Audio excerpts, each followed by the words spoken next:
All right, welcome to the Amato Report, one of the greatest biopic movies I have ever seen. And that's a strong statement. Came out about a year ago. And we've had some actors of that movie on this show. And that was the movie Reagan.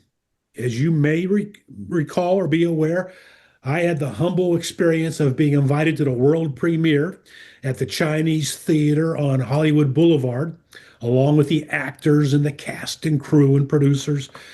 It was a great experience. Well, today I'm joined by a longtime friend, the producer of the movie biopic Reagan. Let's welcome Mark Joseph. Mark, good to have you with us. Hey, Rick, thanks for having me. Now, Mark, I have to say this. I think I've known you about as long as when you first started creating the movie. You started trying to make that into a film 19 years ago. And that might have been Yeah, before we even knew each other. yeah, it took 19 years to bring it to the big screen. I don't know why movies take so long, but it's funny. I have a lot of friends in Silicon Valley, and if an idea doesn't make it in like 6 months, it's a failure in their eyes. And I'm like, no, guys, movies are different. They just take a long time to gestate. All these different things have to align. You have to have the actors ready, you have to have a script, you have to have the financing, the distribution, all these things. It's like trying to line up, seven different planets to be in the same zone. It's very difficult. So it takes a long time. From a business standpoint, I'm an entrepreneur.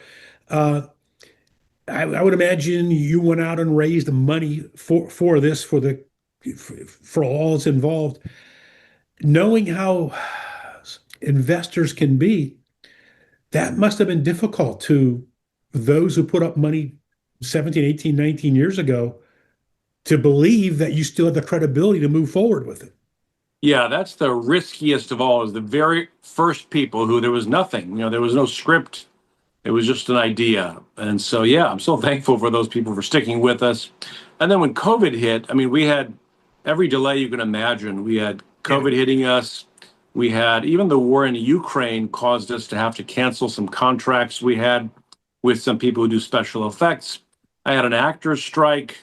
I mean, you name it, we encountered it over that period of time. And then just I had some folks who said they were going to invest and then flaked out, and actors getting impatient. I mean, you name it, we went through it. And we've had on some actors from the movie. Well, we've had on Robert Davi. We've had on Nick Yep. Searcy. Right. And there's probably someone else I can't come to mind right now. But you've come up with you've just released a new book called Making Reagan. Right. This must be it's not, again, folks, it's not like this movie was made in 3 months, 6 months, 19 years. I had some friends along the way who heard of the journey or knew the journey that I was on, and they said, the movie sounds interesting, but I really think you should write a book because this is almost as interesting. And I have an interesting cast of characters in my book. Maybe the most, there was one investor she was from Morocco, and she actually signed a contract to put $5 million in. And then every time I tried to collect the money, she would always have a different excuse. And finally, I only laugh because I've been there, but go well, ahead. Go ahead. finally she was saying, I think I gave the wrong account numbers. I transposed some numbers. Let me send my assistant down to Miami. We'll get it straightened out. Well, it was all a big phony show. So I have a signed contract. That's not going to do me any good. I had a lot of situations like that, and it was just but the timing was the timing. I mean, I just at some point I just surrendered to what Reagan would call the DP, the divine plan. And I would say my timing is to have this out in 2012 or 13 or 14 or 15, but it wasn't the divine timing. So you just got to roll with it. You got to roll with it. What are some of the key points? That was as dramatic as a point as you could ever make. But having said that, what are some of the other key points in Making Reagan that's in your book that you Yeah. think really surprise people? Well, I begin the book with how it all started, which was I was working at a film company called Walden Media at the time. We did the Chronicles of Narnia and Ray and Holes and Because of Winn-Dixie.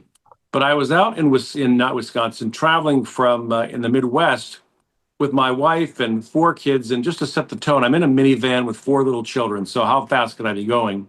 Well, I'm pulled over for speeding, and the officer says, "You are so far over the speed limit that you have to appear in court in person."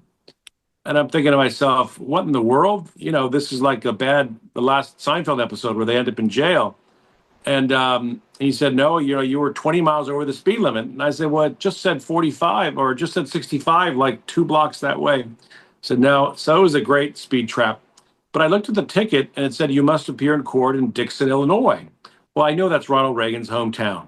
So I've been driving through Reagan's hometown, didn't even know I was. And now I've got to spend the night in Reagan's hometown to face the judge the next day Oh, and pay my $500 fine, Rick. oh, So that's where it all started. But I wandered around that town for the day, and really struck me was this is a really ordinary town. I saw a Holiday Inn, a Pizza Hut, and a gas station, and I didn't see much else. And it really brought back how our great leaders in America come from ordinary places, like Dixon, Illinois. And so that's what got me started to make this movie. And I wow. came back to Los Angeles and began work on obtaining the rights to a book and began the development process. How did you select Dennis Quaid? And I say it with such enthusiasm in my voice because, Mark, I would have never have guessed that Dennis Quaid would look and sound like Ronald Reagan.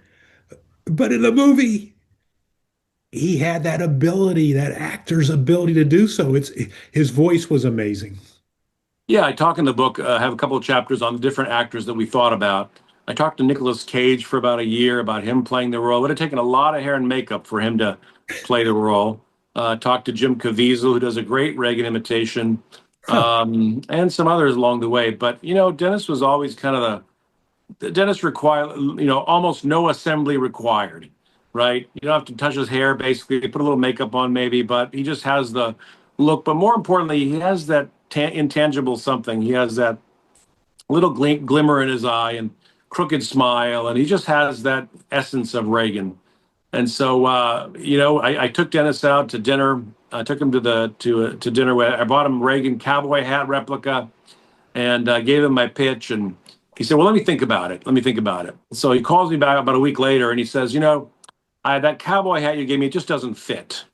And I thought, crud, he's gonna say no. And he paused and he said, "But I think I can grow into it."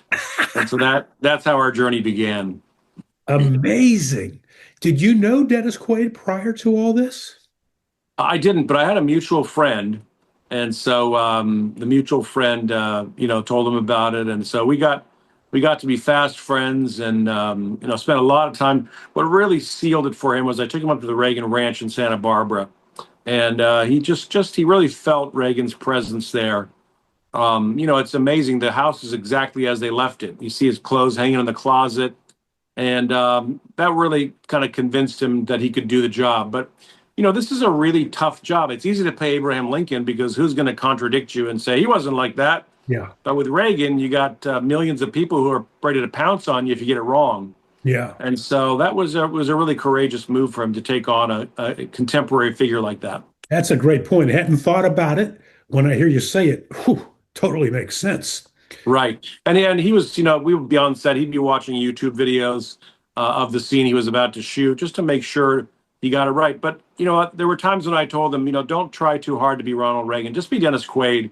You already have a lot of the characteristics. So just be yourself. And I think that really helped us from becoming an SNL character. Mar- Mark, did you have a film experience prior to this? Yeah, this is about my 75th movie that I've either developed or marketed or produced in some way or another. Back to the Chronicles of Narnia and Ray, because of Winn-Dixie, The Passion of the Christ, of course. I produced the soundtrack for that one. So I I've done a didn't lot know of that. movies. I did not know that. Okay. But when I heard you say your advice to Dennis Quaid was be yourself, I was like, wait a minute, this sounds like someone that's been down this road. So Yeah, you definitely you want to.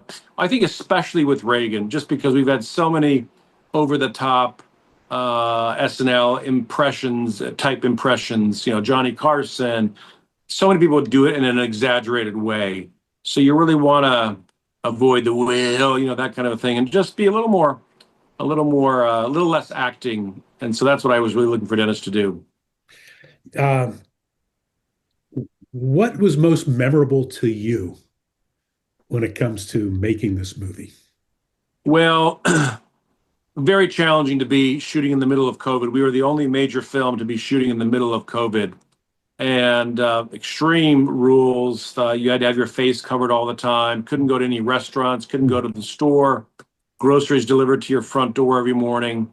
So we really lived in isolation, which was not a lot of fun. Mhm. Um, and I would say the day that Dennis and Penelope both, when you watch the movie, I hope your folks will watch it. It's on Amazon and iTunes and all that. But when you watch the film, when Ron and Nancy kissed in the hospital, my two actors, that's the moment of COVID transmission in real life.